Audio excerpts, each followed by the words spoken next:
Hello बच्चों, कैसे हो? बहुत अच्छा। आज आपकी अंग्रेजी की परीक्षा हो चुकी है। हमारी आपके कुछ मित्रों से बात भी हुई है और उनके चेहरे बड़े खिले खिले लगे। इससे एक अंदाज लगता है कि आप लोगों की अंग्रेजी की परीक्षा बहुत अच्छी हुई है। एक बार आप भी देख लें कि आपने जो परीक्षा दिया है उसके परिणाम आपके अनुसार हो रहे हैं ना। उसी लक्ष्य को ध्यान में रखते हुए मैंने सिर्फ ग्रामर सेक्शन का सॉल्यूशन देने का प्रयास किया है। आइए देख लेते हैं। ये हमारे पास एक क्वेश्चन पेपर है, वो आप ही के किसी मित्र के द्वारा मुझे मिला है। ये सेट ए है, इंग्लिश का सेट ए है, जिसके ग्रामर सेक्शन का पहला सवाल है, fill in the blanks by using the correct form of word in the bracket for the given portion of letter। इसमें क्या होता है कि हमें एक पैसेज मिलता है और उस पैसेज में कई गैप रहता है, उसी गैप को हमें भरना रहता है। ब्रैकेट में वर्ब दिया रहता है, उसका उचित रूप हमें भरना रहता है। तो हमें क्या करना होगा? ये सेंटेंस है, enclose is the report that, खाली जगह है, summarise the study conducted on the impact of climate change on crop yield in the region. यह रिपोर्ट है। इस रिपोर्ट का एक वर्ड है जिसका कि उचित रूप आपको लिखना है। तो कौन सा रूप होगा? ये दैट कंजक्शन है बच्चा, जो कि दैट जो है यहाँ ये रिलेटिव प्रोनाउन है, एक कंजक्शन की तरह काम करता है। तो इसमें नियम यही है कि जहाँ रिलेटिव प्रोनाउन का प्रयोग होता है तो आगे आने वाला जो वर्ब होता है उसका रूप रिलेटिव प्रोनाउन के पहले आने वाले एंटीसीडेंट के अनुसार होता है। तो ये रिपोर्ट जो है वह सिंगुलर है।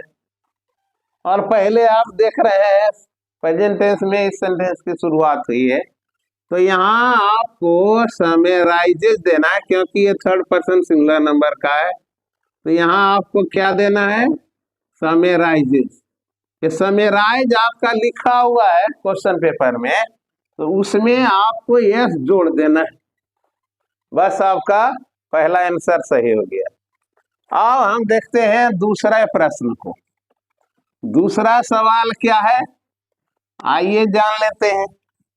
दूसरा है, read the given sentence from A recipe review article in the identify the error and supply the correction in the sentence. एक रेसिपी का रिव्यू है जिसमें कुछ गलतियां हैं, उसको पकड़ना है और उसको शुद्ध करके दिखाना है। ये सेकेंड है, इसमें एरर फाइंड करना है। ये फॉर्मेट रहता है, एक तरफ एरर जो निकला है उसको लिखना है, जो आप लिखे हैं दूसरे बॉक्स में लिखना है। तो ध्यान पूर्वक सेंटेंस को सुनिए तो आप एरर आसानी से पकड़ लीजिए। लिखा हुआ है, the cake recipe was too sweet for my liking but the texture was perfect. ये गलती कहाँ हुई है? आइए देख लीजिए, बहुत आसान सा है। The cake recipe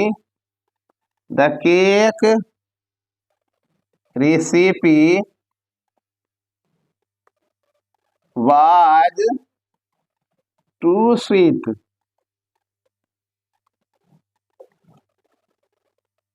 for my liking.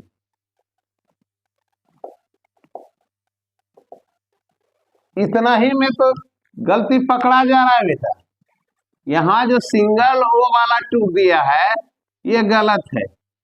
To sweet for my liking मतलब ये जो रेसिपी है वो इतना अधिक मिठास है उसमें कि मुझे अच्छा नहीं लगता। तो एक्सेस को दिखाने के लिए जिस टू का प्रयोग होता है उसमें डबल ओ का प्रयोग होता है, जबकि इसने सिंगल ओ दिया। तो गलत क्या है? TO2 गलत है। सही क्या होगा? TOO। तो सही हो गया। अब तीसरा देखते हैं। तीसरा सेंटेंस है मारिया और पीटर हैड ए कन्वर्सेशन।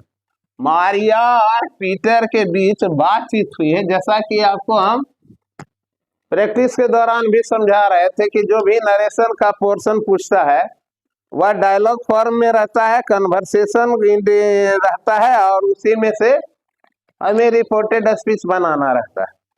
तो मारिया और पीटर के बीच बातचीत हुई है किस बारे में? About volunteer work, volunteer work के बारे में।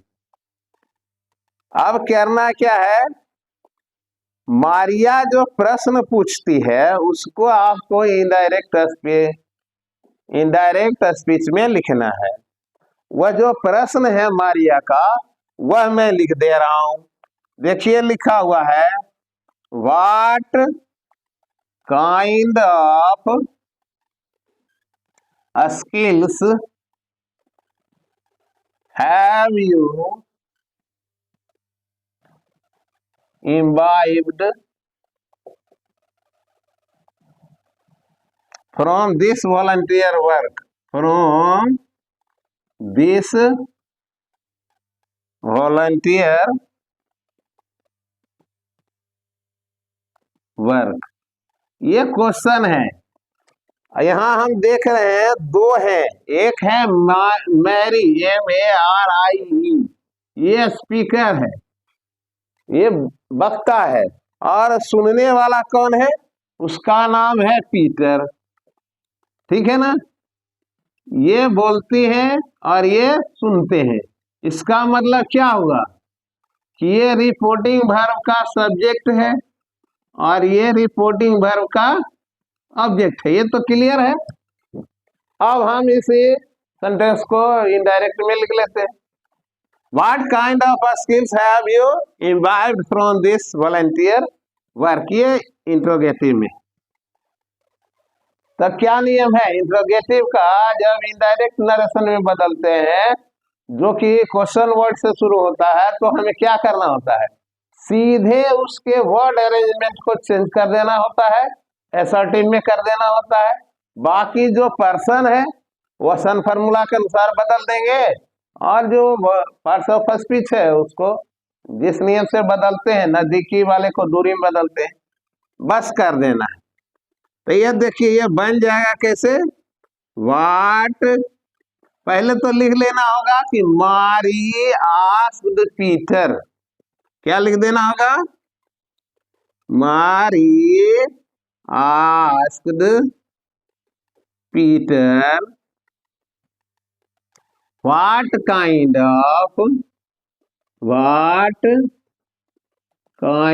of skills, ये देखो ये हैव यू है बच्चा, क्योंकि इंट्रोगेटिव है तो पहले हैव रहता है, बाद में सब्जेक्ट रहता है, लेकिन हमको तो असर्टिव बनाना है ना, तो पहले सब्जेक्ट दे देंगे। ये यू है, सेकंड पर्सन का सब्जेक्ट है, ये ऑब्जेक्ट के अनुसार बदलेगा। तो ऑब्जेक्ट कौन है? पीटर है ना? तो what kind of skills, Peter के अनुसार क्या हो जाएगा? ही, और हैव के बदले हैड।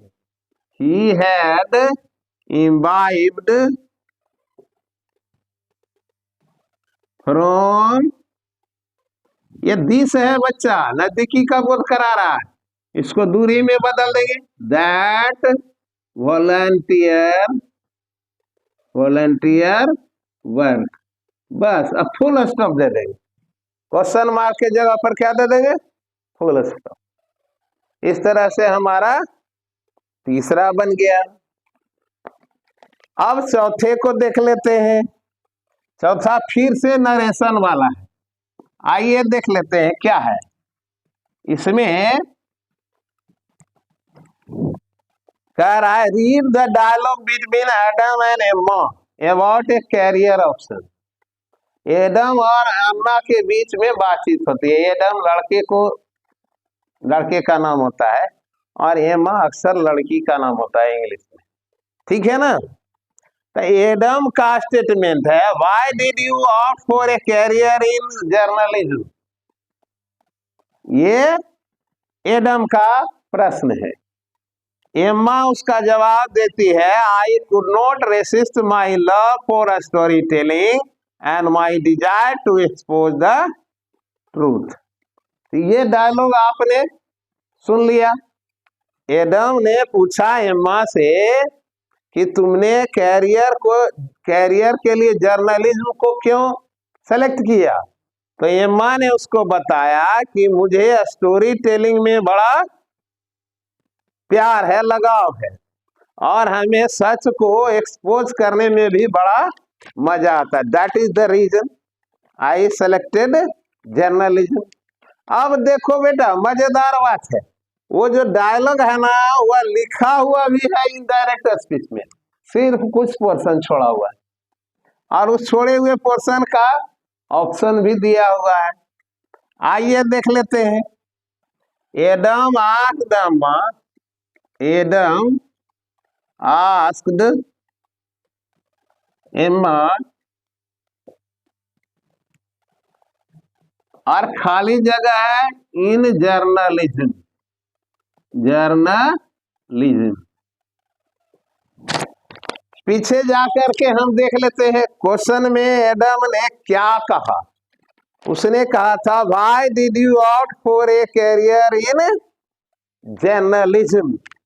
तो ये व्हाई डिड यू, जरा सा इसको देख लो अच्छा, तो इसको चेंज करने में सावधानी होगी। बहुत आसानी से है, आप जल्दी से चेंज कर दीजिएगा। Opt for a career in journalism, है ना बेटा, यही ना क्वेश्चन है। इसी क्वेश्चन को इनडायरेक्ट में ये लिखा है और इसमें थोड़ा सा जगह छोड़ दिया है। तो Emma asked, Adam asked Emma, ये तो आपने लिख दिया। अब यहीं से ना शुरू होगा, why did you opt for a career, ये आगे का बात तो लिखा हुआ है। तो what did you opt for a career, इसको इनडायरेक्ट स्पीच में बनाएंगे तो क्या बनेंगे। ये डिड है, ये बता रहा है कि हम पास्ट इंडेफिनिट में है। तो पास्ट इंडेफिनिट का टेंस बदलता है तो किस में जाता है, पास्ट परफेक्ट में। तो ये क्या हो जाएगा, वाई। अब ये देखो सेकेंड पर्सन है, सेकेंड पर्सन किसके अनुसार बदलता है, ऑब्जेक्ट के अनुसार। ऑब्जेक्ट कौन है, एम्मा है, एम्मा लड़की का नाम है, तो यू के जगह पर क्या हो जाएगा, सी हो जाएगा। और पास्ट इंडेफिनिट है तो पास्ट परफेक्ट में जाएगा। तो वाई सी हैड, अब हेड लग गया तो ऑप्टेड हो जाएगा ना, V3 लगता है ना पास्ट परफेक्ट में। Why she had opted, why she had opted for a career in journalism, for a career. बस, बाकी तो यहाँ पूरा लिखा हुआ।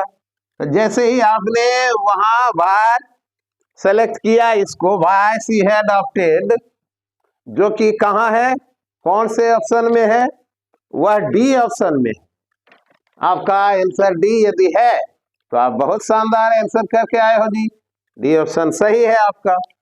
अब हम लोग फिफ्थ वाले में देखते हैं, उसमें क्या कह रहा है। उसमें फिल इन द ब्लैंक्स है, fill in the blanks by choosing the correct option to complete an issued circular by an organization to its manager। एक सर्कुलर है जो मैनेजर के द्वारा इशू किया गया है, उसी मैसेज को यहाँ लिखा गया है। मैं पढ़ दे रहा हूं message, please refer to the attached conference schedule and, खाली जगह है, शुड बी सर्कुलेटेड, है ना। अब देखो यहाँ सर, ये कॉन्फ्रेंस शेड्यूल है और उसके लिए हमें कोई प्रोनाउन देना है, और चॉइस में हमारे पास है इट है, दीज है और देम है। तो कॉन्फ्रेंस के लिए कौन सा सही रहेगा? इट देना सही रहेगा कि दीज देना सही रहेगा कि देम देना सही रहेगा? कॉन्फ्रेंस सिंगुलर है ना बच्चा, थर्ड पर्सन है ना, नॉन लिविंग है ना, तो कौन चॉइस अच्छा है? थर्ड पर्सन सिंगुलर और नॉन लिविंग, तो इट सबसे अच्छा चॉइस है। आपने इट लिखा है, आपका आंसर सही है। अब छठा देखते हैं, the identify the error and supply correction for the given sentence from a public health campaign.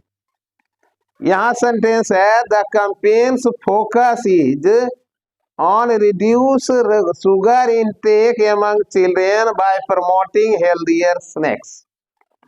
तो यहाँ जो ऑन लिखा है ना, इसको मैं पूरा लिख देता हूं, नहीं तो आपको कंफ्यूजन भी होगा, आप समझ नहीं पाएंगे। लिख देख लीजिए इसको, the campaign, the campaigns focus is on reduce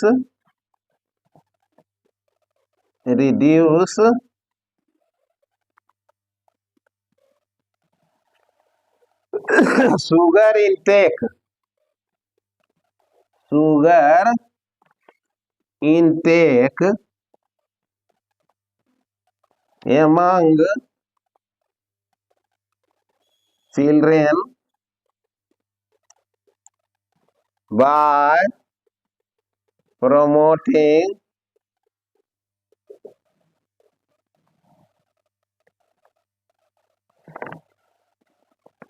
healthier snacks,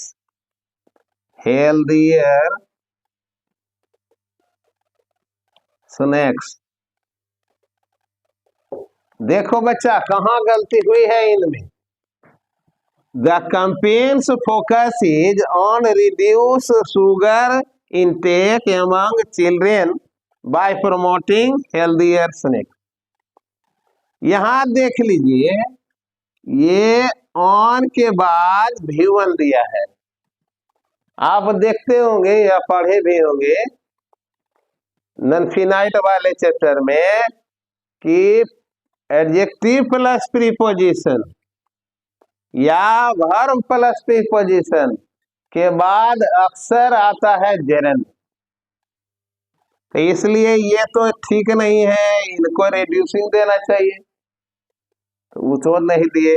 खैर उसको भी छोड़ देते हैं। तो इनका मेन फोकस है किस पर? रिड्यूस करने पर। तो रिड्यूस करना का क्या होता है? टू रिड्यूस, है ना। तो यहाँ ऑन रिड्यूस लिखा है जो कि पूर्ण रूप से गलत है। यहाँ टू देंगे तो सही हो जाएगा। ऑन के स्थान पर टू दे दिए तो आपका सही चॉइस हो गया। अब 7 में देखिए, select the option that identify the error and supply the correction from A scientific review. Sentence को ध्यान से सुनो बच्चा, क्वेश्चन पेपर तेरे पास है, बार बार देख सकते हो। The study examines the association among exposure to sunlight and vitamin D level in body. लिख देते हैं, थोड़ा आपको देखने में भी आराम हो। यहां लिखा हुआ है the study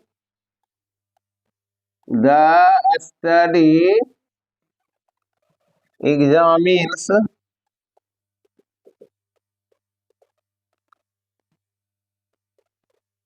the association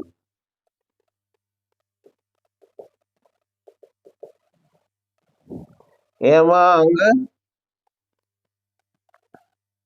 exposure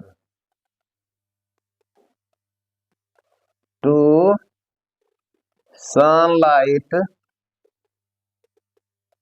and vitamin D, vitamin D levels in the body. कहाँ गलती है बेटा, बढ़िया से ढूंढो।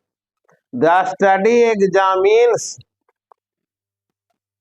The association among exposure to sunlight and vitamin D level. आपको याद होगा प्रीपोजिशन बिटवीन और एमंग, दो प्रीपोजिशन हैं, इनका प्रयोग कहाँ कहाँ करना चाहिए? एमंग का प्रयोग जब भी हम करेंगे तो दो से अधिक के बीच का संबंध दिखाने के लिए। जैसे there are 4 friends, there is friendship among them. क्योंकि 4 दोस्त हैं, चारों के बीच की बात बतानी है तो एमंग का प्रयोग करेंगे। और यदि 2 के बीच की बात करनी हो तो बिटवीन का प्रयोग। Ram and Shyam are friends, there is a very lovely relation between them, between the two. अब यहां देख लो बच्चा, ये क्या किया है, ये प्रयोग कर दिया है एमंग का, और दो लोगों की, दो चीज की बात करता है। पहला है एक्सपोजर टू सनलाइट और दूसरा है विटामिन डी लेवल। अब बताइए, दो के बीच की बातों को जाहिर करने के लिए विटामिन देना ठीक है कि एमंग देना ठीक है? क्या देना ठीक है? विटामिन देना ठीक। सही बात आपने सोचा। तो जैसे ही आप एमंग के जगह पर विटामिन दिए होंगे तो आपका आंसर चकाचक सही हो गया, है ना। अब हम आगे बढ़ते हैं। अगला है complete the given narrative by filling in the blank with the correct option. इसको जरा ध्यान से सुन लो तो अपने भी तुरंत बन जाएगा। The opportunity to volunteer at the local food bank made me. लिख लेते हैं बेटा, जरा ध्यान से, तुम ही भी देखने का मौका मिलेगा। The opportunity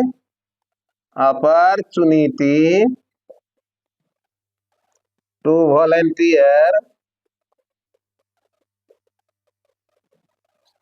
at the local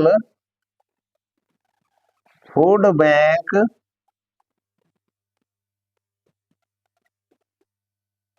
made me, और ये खाली जगह है, उसके बाद है द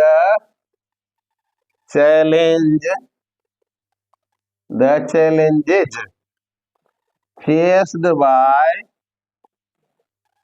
by underprivileged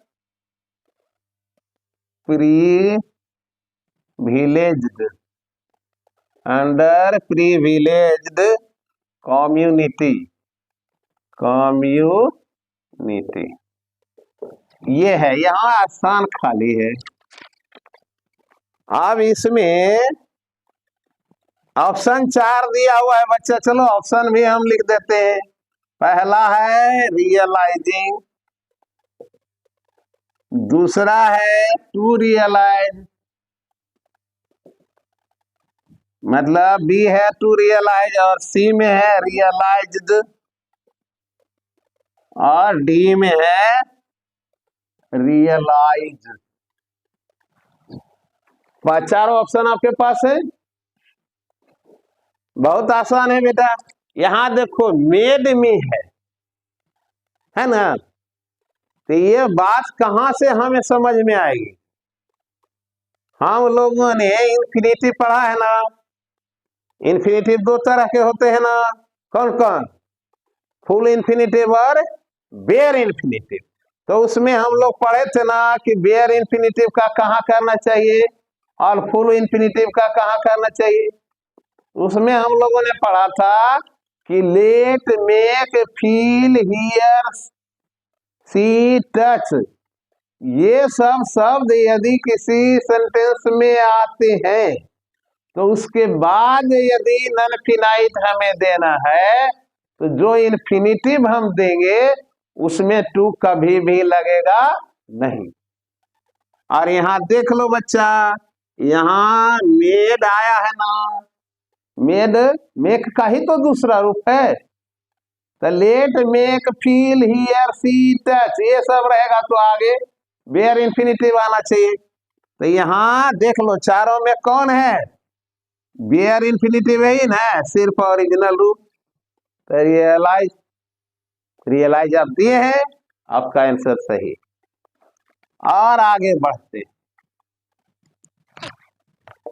इस तरह से हम लोगों ने अभी तक 8 प्रश्न ग्रामर के सॉल्व किए। अब आते हैं 9th में। 9 में है एक डायलॉग, फिर से सुन लीजिए। वेंडर पूछता है, वेंडर का स्टेटमेंट है we missed your usual visits sir. Customer कहता है I know I had to travel for work.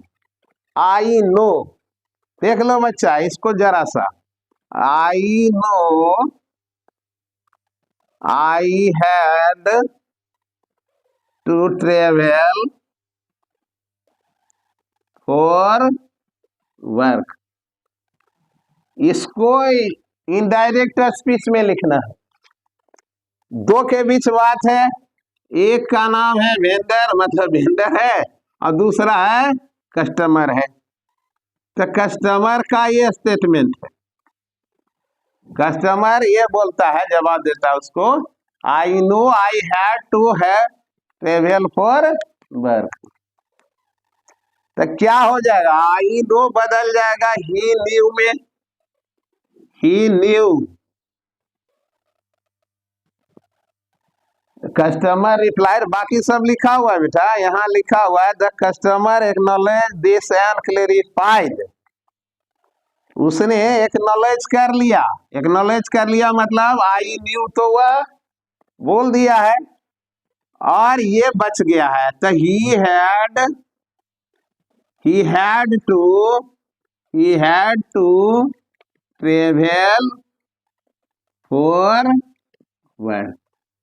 बस सिर्फ आई को ही में बदले, चकाचक आंसर हमारा तैयार है। तो ये आपका सही जवाब है। अब 10th में आइए, इसमें है fill in the blanks by choosing the correct option to complete the update on the school chess team. School chess team का जो अपडेट है वही यहाँ बता रहा है। क्या बता रहा है, our schools chess team, our schools chess team, खाली जगह है the inter school chess champion, inter school chess championship,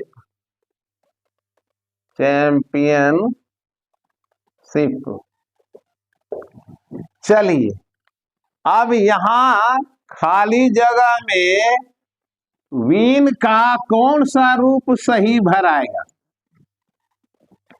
class में भी आप पढ़ते थे ना कि किस परिस्थिति में हमें वर्ब का कौन सा रूप देना चाहिए। आवर स्कूल्स चेस टीम क्या होगा, ऑप्शन हम आपके क्वेश्चन में है। पहला ऑप्शन है A has been born, has been born. दूसरा है विल विनिंग,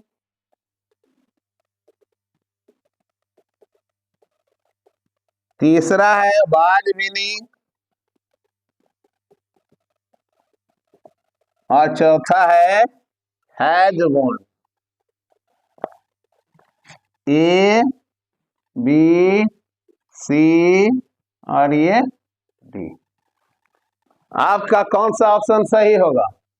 आपका डी ऑप्शन सही है बेटा। ये कह रहा है कि मेरे स्कूल का जो चेस टीम है उसने इंटर स्कूल चेस चैंपियनशिप जीत लिया है। यह रिपोर्ट है, यह खबर है, समाचार है। तो यहाँ डी का आपने सिलेक्शन किया है और आपका आंसर सही है। 10 ही बनाने थे आपको ग्रामर में, जबकि आपके पास 12 चॉइसेस थे, 12 क्वेश्चंस आपको मिले थे, है ना। बोला गया था complete any 10 of the following 12 task. 12 है जिसमें 10 बनाना है। 10 का सॉल्यूशन हमने अभी अभी दे दिया है। 2 बचे हैं, उसे भी कर लेते हैं। 11वां है complete the line from a song by filling in the blanks with correct option. एक गीत का कुछ लाइन है, the whispering leaves tell your tale, the silent stone your journey. तो पहला आप देख रहे हो, पहले लाइन में जो मेन वर्ब है वह लीव्स है ना। तो दूसरा लाइन है द साइलेंट स्टोन्स। लीव्स बता रहा है कि सिंपल प्रेजेंट टेंस में दे रहा है वह वर्ब। लीव्स के लिए टेल देना है, तो स्टोन्स के लिए क्या देंगे? एक है हैव इको, दूसरा है इको, तीसरा है इकोज और चौथा है सेल इको। तो प्रेजेंट टेंस में, प्रेजेंट इंडेफिनिट में स्टोन्स के लिए कौन सा वर्ब रूप सही होगा बच्चा? स्टोन्स के लिए इको सही होगा। क्यों? क्योंकि प्लूरल नंबर में मेन वर्ब हमेशा ओरिजिनल रहता है। तो बी ऑप्शन सही है आपका। फिर 12वां देखिए, एक सेंटेंस है, इसमें एक भूल है, आपको भूल पकड़ना है और करेक्ट शब्द देना है। The relationship of the countries inflation rate and the GDP growth was analysed. यहां क्या है बच्चा? The relationships of the countries inflation rate and the GDP growth was analysed. ये इकोनॉमिक एनालिसिस का लाइन है। तो वाज एनालाइज्ड क्यों जी? यह वर्तमान में एनालिसिस कोई भी होता है वो प्रेजेंट टेंस में होता है। तो यहाँ जो वाज एनालाइज्ड लिखा हुआ है उसको वाज की जगह पर इज कर देंगे और हमारा सही हो जाएगा करेक्शन। इस तरह से अभी अभी हमने ग्रामर के 12 प्रश्नों का सॉल्यूशन दिया, जिसमें आपको 10 ही लिखना था और आपके कुछ मित्रों के चेहरे की चमक बता रही है कि आप सभी बहुत शानदार तरीके से इंग्लिश के क्वेश्चन पेपर को किए हैं। आपको बहुत बहुत बधाई। अब आप जो पेपर बच चुके हैं आप उसमें खुलकर अपनी तैयारी करते रहें और अपनी परीक्षा बहुत हाई मार्क्स के साथ पास करें। यही हमारी दुआ है, यही हमारी ख्वाहिश भी है और भगवान से मेरी यही प्रार्थना होती है कि आप जहां कहीं भी रहें खुश रहें, अपने पथ पर लगातार सफलता के नए झंडे को गाड़ते चले जाएं। धन्यवाद।